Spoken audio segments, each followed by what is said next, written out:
दोस्तों नमस्कार। आज हम लोग राज्यसभा का अगला पार्ट देखेंगे और राज्यसभा से संबंधित एक वीडियो बन चुका है, पार्ट 1 के रूप में आपके तक पहुंच चुका है। चलिए हम उसी कड़ी को आगे बढ़ाते हुए हम लोग वहां राज्यसभा के बारे में जानें। राज्यसभा में क्या सीट होता है, राज्यसभा सदन के बारे में, कितने सीटें राज्यों के लिए है, कितने सीटें यूटी क्षेत्र और कितने सीटें राष्ट्रपति द्वारा मनोनीत किया जाता है। फिर राज्यसभा के बारे में कुछ ऐसी फैक्ट था, अवधारणाएं था, उसको जानने की कोशिश किए। आज हम लोग राज्यसभा के बारे में ये जानेंगे, इसकी शक्ति क्या है और इसका कार्यक्षेत्र क्या है। दोस्तों इतना तो आपको याद आ ही गया होगा या ध्यान होगा कि लोकसभा की तुलना में राज्यसभा कम शक्तिशाली है। दूसरी बात है, ये कहा जाता है कि राज्यसभा लोकसभा के सहयोगी के रूप में स्थापना किया गया था, लेकिन फिर भी इसका अपना एक महत्व है, अपना एक इसका अधिकार है। हम उन सारे अधिकार के बारे में जानने की कोशिश करेंगे और जानेंगे भी। देखिए दोस्तों, राज्यसभा यानी संसद का एक सदन जो आपके पास है, जो हमारे पास है, इसके बारे में कहा जाता है कि ये बुजुर्गों का सदन है। और वैसे होता भी है, क्योंकि इसमें बहुत ही ऐसे लोग यहाँ पर आते हैं जो बहुत एज के रहते भी हैं।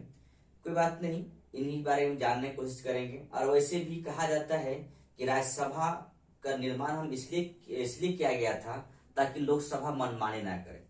यानी सत्ताधारी व्यक्ति, अगर सिर्फ एक ही सभा होता तो सत्ताधारी व्यक्ति जो मन चाहता वो कर लेते हैं। राज्यसभा को दिया गया इसलिए कि ताकि उसकी कुछ बातों को काउंटर किया जाए और बेफिजुल जो बिल होता है, यानी कहने मतलब विधेयक है, अपने मन से ना पास कर दिया जाए। ठीक है, तो राज्यसभा का एक अपना दायरा है, एक अपना अधिकार है, लेकिन इसके अधिकार को सीमित किया गया है। लोकसभा के अधिकार कुछ ज्यादा है इनके तुलना में, लेकिन कुछ जगहों पर राज्यसभा लोकसभा लगेगा तो समान रूप से काम कर रहा है।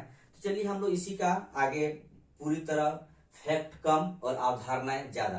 फैक्ट मैं इसलिए कम आपको बताना चाह रहा हूं कि आगे चल के मैं आपको पीडीएफ दूंगा, उस पीडीएफ में सारा फैक्ट हो जाएगा। ठीक है, फैक्ट लेसन हो जाएगा। तो हम लोग यहाँ अवधारणाओं को क्लियर करेंगे। देखिए, मैं पहले बताया आपको कि राज्यसभा लोकसभा के तुलना में कम शक्तिशाली है, लेकिन फिर भी राज्यसभा को बनाया किस लिए गया था? लोकसभा के सहयोगी के रूप में। तो इसका पहला शक्ति है वो है आपका विधायी शक्ति। विधायी शक्ति दोस्तों आपको याद होगा कि जो भी विधेयक होते हैं वो विधेयक लोकसभा और राज्यसभा दोनों होके गुजरते हैं और दोनों पास होना पड़ता है, दोनों में पास करना पड़ता है। फिर इसके बाद राष्ट्रपति के पास जाता है, राष्ट्रपति के साइन के बाद वो विधेयक बन जाता है, कानून और पूरा देश में लागू हो जाता है। ठीक है, तो यहाँ पर विधायी शक्ति में राज्यसभा का भी वही अधिकार है जो लोकसभा का है, लेकिन यहाँ पर कुछ चीजें हैं जहां पर राज्यसभा गौण हो जाती है। ठीक है, जैसे कि धन विधेयक। अगर धन विधेयक लाया जाए तो ये सर्वसर्वा लोकसभा हो जाएगा। यानी लोकसभा के पास ये शक्ति है कि धन विधेयक के बारे में वही सब कुछ करेंगे और अंततः यहाँ पर राज्यसभा का कोई सिफारिश मानेंगे भी नहीं मानेंगे। ध्यान रखेंगे, धन विधेयक के सिवाय बाकी जो भी अवित्तीय विधेयक है, ठीक है, अवित्तीय विधेयक है, वो लोकसभा और राज्यसभा दोनों बराबर है। और दूसरी बात है, ये अवित्तीय विधेयक किसी भी सदन में लाया जा सकता है। यानी धन विधेयक को छोड़कर जितना भी ऐसे विधेयक जो वित्त से संबंधित नहीं है वो किसी भी सदन में हम ला सकते हैं और लाते भी है। यानी लोकसभा या राज्यसभा कहीं भी लाया जा सकता है। दूसरी बात है, लेकिन एक बात और ध्यान रखेंगे कि हम बार बार बोल रहे हैं आपको कि धन विधेयक को छोड़कर बाकी सारे विधेयक जो अवित्तीय विधेयक होते हैं वो लोकसभा राज्यसभा कहीं भी लाया जा सकता है। लेकिन व्यवहार में ऐसा होता नहीं है। व्यवहार में यह होता है कि जो महत्वपूर्ण विधेयक होता है, जो इंपॉर्टेंट विधेयक होता है, वो अक्सर लोकसभा में ही लाया जाता है, लोकसभा में ही पेश किया जाता है। ठीक है, लोकसभा में लाया जाता है, लोकसभा में पेश किया जाता है, फिर राज्यसभा का भेजा जाता है। राज्यसभा भेजने के बाद वो फिर राज्यसभा उस पर बैठक होती है, बात विचार होता है और ध्यान इस बात को भी रखना होगा आपको कि राज्यसभा लोकसभा द्वारा पारित कोई साधारण विधेयक, ठीक है, एक वर्ड याद रखेंगे, यहाँ पे कहा जा रहा है साधारण विधेयक, ठीक है, साधारण विधेयक को राज्यसभा 6 महीना अपने पास रोक कर रख सकती है, ठीक है। राज्यसभा जो है लोकसभा द्वारा पारित साधारण विधेयक अपने पास 6 महीना तक रोक के रख सकती है, किंतु वह विधेयक को समाप्त नहीं कर सकती। कौन? राज्यसभा साधारण विधेयक को अपने पास 6 महीने तक रख सकती है, लेकिन विधेयक को समाप्त नहीं कर सकते। ध्यान रखेंगे, समाप्त नहीं कर सकते। दूसरी बात है, अगर इस तरह विधेयक हो, साधारण विधेयक हो और राज्यसभा अपने पास रोक के रख रही है और 6 महीना हो गया, पास नहीं हो पा रहा है, तो संविधान द्वारा अनुच्छेद 108 के तहत में संयुक्त अधिवेशन की बात करता है। संयुक्त अधिवेशन, ठीक है, यानी संयुक्त बैठक की बात करता है। तो अनुच्छेद कितना ध्यान रखेंगे? 108 में कहता है कि संयुक्त बैठक की प्रावधान है और ये बैठक बुलाने की शक्ति राष्ट्रपति के पास है। राष्ट्रपति इसे बुलाते हैं। ये तब बुलाते हैं जब दोनों सदनों के बीच में गतिरोध उत्पन्न हो जाए। कहने का मतलब है साधारण विधेयक में गतिरोध उत्पन्न अगर हो जाता है दोनों सदनों के बीच में, लोकसभा में पास के राज्यसभा में रोक के रख लेती है, तो उस आधार पर 108 अनुच्छेद 108 के तहत में राष्ट्रपति के पास शक्ति है कि वो संयुक्त बैठक बुलाए। विधेयक कैसा होगा? साधारण विधेयक, ठीक है। और अगर संयुक्त बैठक बुलाई जाती है तो याद रखेंगे कि वो विधेयक पास हो ही जाए, क्योंकि लोकसभा में सत्ताधारी व्यक्ति का अपना बहुमत होता है और राज्यसभा में कुछ सीटें जरूर उसकी होती है, तो दोनों मिलाकर एक साथ वोटिंग किया जाएगा और साधारण बहुमत से पास हो जाएगा और अंततः वो विधेयक भी पास हो जाएगा, ठीक है। आगे चलते हैं। तो ये था आपका विधायी शक्ति। दूसरा है आपका वित्तीय शक्ति। सेकंड आपका वित्तीय शक्ति है अनुच्छेद, याद रखेंगे, 109 के तहत में धन विधेयक के बारे में दिया गया है। 109 अनुच्छेद 109 में धन विधेयक दिया गया है और ध्यान रखेंगे धन विधेयक का निर्णय और अंतिम निर्णय लोकसभा अध्यक्ष करते हैं कि कौन सा विधेयक धन विधेयक है, होगा कि नहीं होगा, इसका अंतिम निर्णय लोकसभा अध्यक्ष करते हैं। दूसरी बात ये भी याद रखेंगे कि धन विधेयक सिर्फ लोकसभा में पेश किया जा सकता है, राज्यसभा में नहीं। धन विधेयक लोकसभा में पेश होने के बाद, पारित हो जाने के बाद राज्यसभा के पास भेजा जाता है, ठीक है। भेजने के बाद राज्यसभा 14 दिन के अंदर उसे वापस करना पड़ता है लोकसभा को, या तो सिफारिश के साथ या बिना सिफारिश के।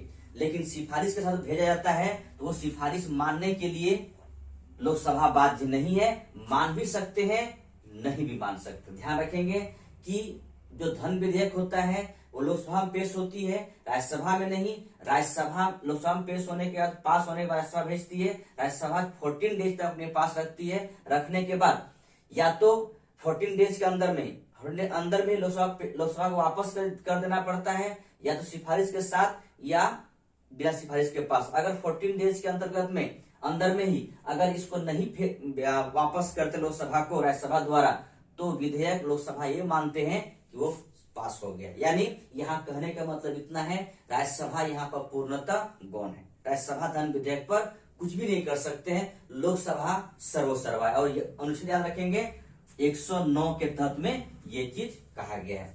अगला शक्ति है संविधान संशोधन संबंधी शक्ति। ध्यान रखेंगे, संविधान संशोधन शक्ति, ठीक है।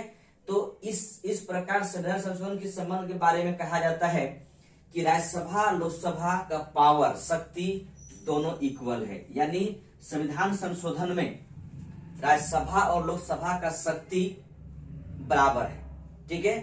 अगर लोकसभा में संविधान संशोधन अगर लाया गया और लोकसभा में पास होने के बाद राज्यसभा के पास भेज दिया गया और राज्यसभा उस संविधान संशोधन पर असहमति जता दे, तो पूर्णतः वो संविधान संशोधन अस्वीकार समझा जाएगा, ठीक है। दोस्तों याद रखेंगे, संविधान संशोधन याद रखें अनुच्छेद 368 के तहत में है। अनुच्छेद 368 के तहत में है संशोधन। तो अगर संशोधन इस यही बात पेश कर सकते राज्यसभा लोकसभा में। आप जबकि आपको मैं बता चुका हूं कि व्यवहार रूप से जो इंपॉर्टेंट चीज होते हैं वो लोकसभा में पेश होता है, ठीक है। लोकसभा में पेश होने के बाद, पास होने के बाद राज्यसभा जाएगी। राज्यसभा और लोकसभा के पास इस संबंध में, संविधान संशोधन के संबंध में शक्ति बराबर है, शक्ति इक्वल है, बराबर है। तो अगर राज्यसभा गई वो संशोधन विधेयक, तो अगर राज्यसभा इस पर असहमति जता दे, यानी कहे कि असहमत मैं हूं, मुझे पास नहीं करना है, तो असहमति जता दे, तो वो संशोधन अस्वीकार समझा जाएगा। और इस प्रकार दो संशोधन, ये 64वां और 65वां, दोनों संशोधन, एक था आपका ग्राम पंचायत के लिए, एक था नगर पंचायत के लिए, यानी नगर निगम के लिए, इस संविधान संशोधन लाया गया था और असहमति जता दिया और अंततः ये खत्म हो गया। और तब बाद में फिर लाया गया था, अलग से आया गया था 73वां 74वां संशोधन, बाद में फिर नगर पंचायत और ग्राम पंचायत के बारे में आया था, ठीक है। दूसरी बात है, आपातकाल के दौरान अगर राष्ट्रीय आपात लगता है, ध्यान रखेंगे, राष्ट्रीय आपात लगता है, आपातकाल के दौरान, ये आपातकाल के दौरान मान के समझेंगे, ठीक है। आपातकाल के दौरान अगर संयोगवश में उस समय लोकसभा विघटित हो, ये लोकसभा विघटन हो चुका है, तो उस दौरान राज्यसभा ही है जो उस आपातकाल को स्वीकृति प्रदान करती है।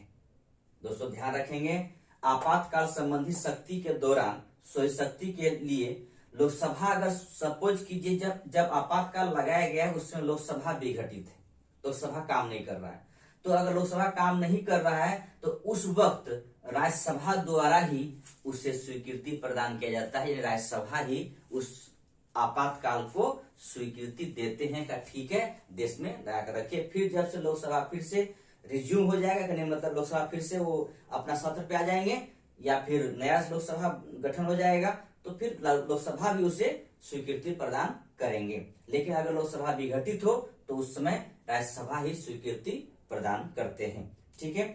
हम लोग दोस्तों राज्यसभा के बारे में इतना जानने के बाद हम लोग आगे चलते हैं, और राज्यसभा के बारे में आप ये भी जान लीजिए कि राज्यसभा राष्ट्रपति के चुनाव में, राष्ट्रपति के महाभियोग में भी भाग लेते हैं, ठीक है। उपराष्ट्रपति के चुनाव में भी भाग लेते हैं, और उपराष्ट्रपति को अगर उसका पद से हटाना हो तो पर भी राज्यसभा भाग लेते हैं। दूसरी बात है, न्यायाधीश को भी हटाने में, यानी चाहे न्यायाधीश को हटाने में, यानी कहने मतलब ये हुआ कि न्यायाधीश का जो महाभियोग प्रक्रिया वहां उससे हटाया जाता है, लेकिन महाभियोग यहाँ पर बोलना सही नहीं होगा, क्योंकि महाभियोग शब्द सिर्फ और सिर्फ राष्ट्रपति के ऊपर इस्तेमाल किया गया है हटाने के प्रोसेस में, न्यायाधीश के ऊपर नहीं। लेकिन न्यायाधीश को भी हटाने में राज्यसभा अपनी अहम योगदान देती है। उसके बाद दो अनुच्छेद आपको याद रखना है।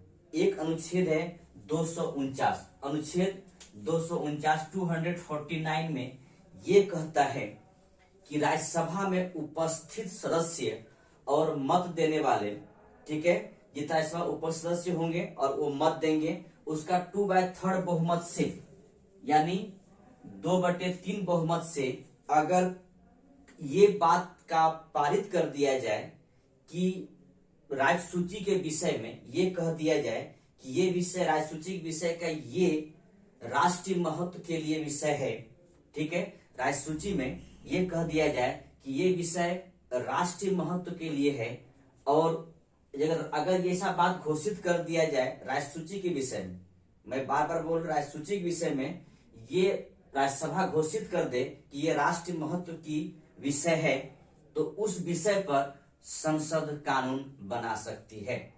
दोस्तों ध्यान रखेंगे कि अनुच्छेद 249 के तहत में राज्यसभा में उपस्थित और मत देने वाले, ठीक है, उपस्थित सदस्य जो मत देंगे वो आधार क्या होगा, 2/3 बहुमत से वो पास होना चाहिए मत, ठीक है, यानी इतना होना चाहिए। और विषय क्या है, राज्य सूची का, राज्य सूची का अगर कोई विषय को राज्यसभा 2/3 बहुमत से ये घोषित कर दे कि ये राष्ट्रीय महत्व का विषय है, तो उस विषय पर संसद कानून बना सकती है। और वो कानून एक साल में, यानी वो कानून एक बार में 1 साल तक जाएगी, यानी करें मतलब 1 साल बढ़ेगी, ठीक है, 1 साल तक रहेगी। फिर अगले जो ही साल खत्म होने से पूर्व फिर बढ़ा दिया जाए तो फिर वो 1 साल के बढ़ेगी, फिर 1 साल के बढ़ेगी। इस तरह करके आप जितना दिन तक चाहे तो बढ़ा सकते हैं। दोस्तों ध्यान रखेंगे 249 2/3 बहुमत से राज्यसभा द्वारा और राज्यसूची के विषय, और उस विषय को ये कह दिया जाए कि ये राष्ट्रीय महत्व का विषय है, संसद उस पर कानून बना सकती है और कानून एक बार में 1 साल तक बढ़ेगी। आगे चलते हैं। अनुच्छेद 312 में ये कहता है कि राज्यसभा नए अखिल भारतीय सेवा का सृजन कर सकते हैं। यानी जैसे कि आपको पता है IAS, IPS, IFS ये सब अखिल भारतीय सेवा है, ठीक है। इसी प्रकार अगर नई अखिल भारतीय सेवा का सृजन करना हो तो ये शक्ति किसके पास है? राज्यसभा के पास है, अनुच्छेद 312 के तहत। इसमें भी वही बातें हैं कि राज्यसभा में उपस्थित सदस्य और मत देने वाले 2/3 बहुमत से ये कह दिया जाए कि ये सब्जेक्ट अखिल भारतीय सेवा के लिए है। तो अगर ऐसा कह दिया जाए तो राज्यसभा कहे तो उस पर संसद कानून बना सकती है और वो सेवा को राष्ट्रीय यानी कह सकते हैं अखिल भारतीय सेवा घोषित किया जा सकता है। तो ये दोनों अनुच्छेद यानी 249 और 312 दोनों अनुच्छेद में यहाँ पर राज्यसभा सर्वसर्वा है, ठीक है। यानी एक को राष्ट्रीय महत्व की विषय घोषित कर सकते हैं और दूसरा कहता है अखिल भारतीय सेवा। दोस्तों ध्यान रखेंगे 1961 में इसी तरह राज्यसभा ने भारतीय इंजीनियरिंग सेवा, भारतीय वन सेवा, भारतीय मेडिकल सेवा, चिकित्सक सेवा और 1965 में भारतीय कृषि सेवा और भारतीय शिक्षा सेवा, इन सब के बारे में 312 अनुच्छेद के तहत में राज्यसभा द्वारा गठित किया गया था, सृजन किया गया था, ठीक है। 2-3 चीज फैक्ट है दोस्तों, इसको भी आप याद रख लेंगे। एक तो ये फैक्ट है कि राज्यसभा का जो गठन हुआ था वो डेट याद रखेंगे 3 अप्रैल 1952, ठीक है। राज्यसभा गठन कब हुआ था? 3 अप्रैल 1952 को। इसकी प्रथम बैठक हुई थी 13 मई 1952 को राज्यसभा का, ठीक है। और इसके सभापति हुआ करता था डॉक्टर सर्वपल्ली राधाकृष्णन। आपको पता है ये प्रथम हमारे देश का उपराष्ट्रपति है, तो उपराष्ट्रपति ही राज्यसभा का पहला सभापति होता है, इसलिए यही हमारे देश का प्रथम सभापति के तौर पर काम किए थे राज्यसभा का, ठीक है। अगला चीजें याद रखेंगे 17 अप्रैल 1952 को लोकसभा का प्रथम गठन किया गया था, प्रथम लोकसभा गठन हुआ था और इसकी प्रथम बैठक 13 मई 1952 को। देखिए याद रखेंगे दोनों का बैठक, राज्यसभा का लोकसभा का दोनों का बैठक 13 मई 1952 को हुआ था। भले गठन की बात करें तो एक का 13 अप्रैल 1952 और दूसरे का 17 अप्रैल 1952, ठीक है, इसको याद करेंगे। और इसी प्रकार 13 मई 2002 को हमारी संसद जो है वो स्वर्ण जयंती समारोह मनाए थे संसद का, ठीक है। भारतीय संसद का स्वर्ण जयंती समारोह 13 मई 2002 को अपनाए थे, क्योंकि देखेंगे इसको तो यहाँ पर आपका लगभग 50 साल पूरा जा रहा है, ठीक है। तो इसलिए उस दिन स्वर्ण जयंती समारोह मनाया गया था। तो ये सब चीजें थी जो कि आपको राज्यसभा के बारे में था। तो राज्यसभा को हम यहीं पर एंड करते हैं और आगे आपके संसद खत्म नहीं हुई है, यहाँ पर मैं सेपरेट तरीके से आपको लोकसभा राज्यसभा के बारे में बताया। अब जो भी हो गया आगे वीडियो बनेगा उसमें सिर्फ संसद के बारे में जिक्र करेंगे, मतलब दोनों सदनों का एक साथ जिक्र किया जाएगा, ठीक है। तो ये आपको आज मैं राज्यसभा यहाँ पर समाप्त कर रहा हूँ और अपनी बातों को मैं यही विराम देते हुए आपको मैं इतना कहूंगा कि आप लोग चैनल पर बने रहेंगे और जो सब्सक्राइब नहीं किए सब्सक्राइब कर लेंगे और जो सब्सक्राइब कर चुके हैं उन्हें कम से कम एक बार एक लाइक तो कीजिएगा, ताकि मुझे भी खुशी मिले, उत्सुकता बनी रहे, मैं आपके पास नए नए वीडियो आप तक पहुंचाता रहूंगा। धन्यवाद, थैंक यू।